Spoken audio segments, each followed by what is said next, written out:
Hey gang, it's me, Dr. Steve. I hope you're all having a wonderful weekend, but I can certainly tell you who's not. And that would be one Alyssa Heinerscheid, the vice president of marketing for Bud Light, who thought it would be a great idea for the beer to give a huge middle finger to their customer base and team up with the radical trans activist Dylan Mulvaney. Bud Light has announced that Heinerscheid has taken a, quote, leave of absence. I think that's a sanitized way of saying that she's being booted out of the company.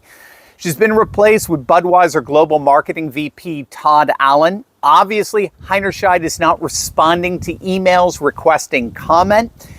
Now, this is huge. This is exactly what patriots have been demanding from the very beginning. They wanted Heinerscheid fired, and they wanted a formal apology from Anheuser-Busch for pushing trans activism on their loyal customers.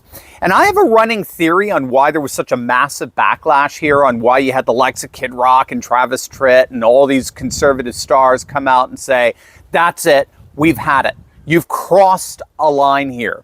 And my running theory draws from classical geopolitics, ancient geopolitics, and its recognition of very different spatial logics that operate between sea powers and land powers. I mean, some of you may be familiar with thalassocracies and tellurocracies, right? Those are fancy schmancy words that designate sea powers versus land powers.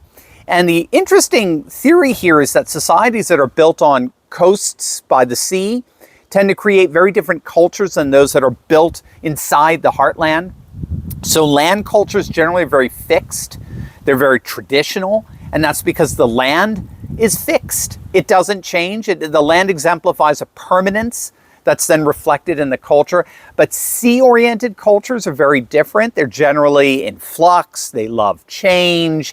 They love fluidity, right? And that's because the sea is constantly moving without a hard center. Think of the term astronaut. That's a good word. Astro, Greek for star.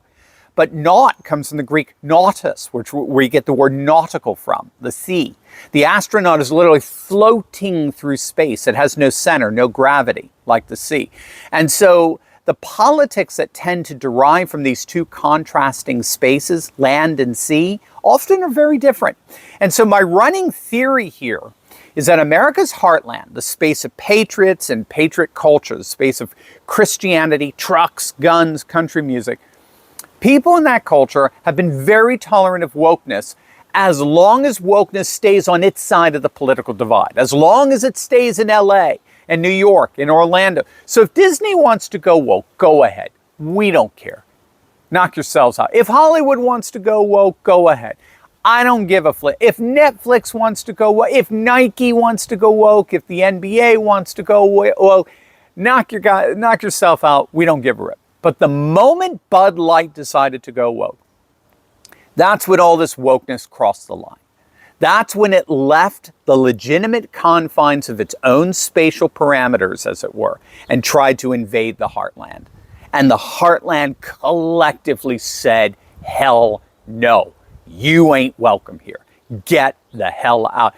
And I think this accounts for why coastal elites like Joe Rogan, who until recently was an LA guy, that's why he just doesn't quite understand what's happening here.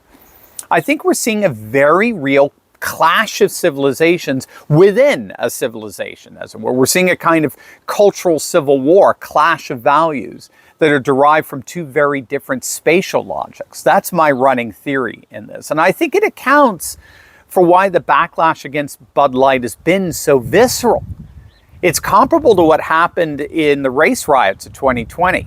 Heartland folk were like, hey gang, you want to burn down your own cities, go right ahead. But the moment you step into my backyard, the moment you want to try to bring that mayhem into our rural towns and communities, we're going to have problems. And the rioters and the activists and protesters, they found that out really fast. The moment they crossed over from urban to suburban, you remember this, they were greeted by armed citizens, by full-blown patriot militias, telling them in no uncertain terms the very same thing we're seeing with Bud Light's trans campaign. You ain't welcome here. Don't bring your woke insanity here. So I think this accounts for the extraordinary backlash that Bud Light has been experiencing. We've had discrepant accounts regarding the damage to their sales. Some have sales down around 10% as of last week. Others have sales down as much as 50%. Clearly, their stock values lost billions. It has been nothing less than 3 weeks of a public relations disaster. And now, the pugnacious woke woman who was responsible for it all is officially gone. So we'll have to see if that calms the storm or if the backlash continues. I have a sense that it'll continue for the foreseeable future, and Bud Light will go down in history as one of the most stark victims of the age-old adage, get woke, go broke. God bless, guys.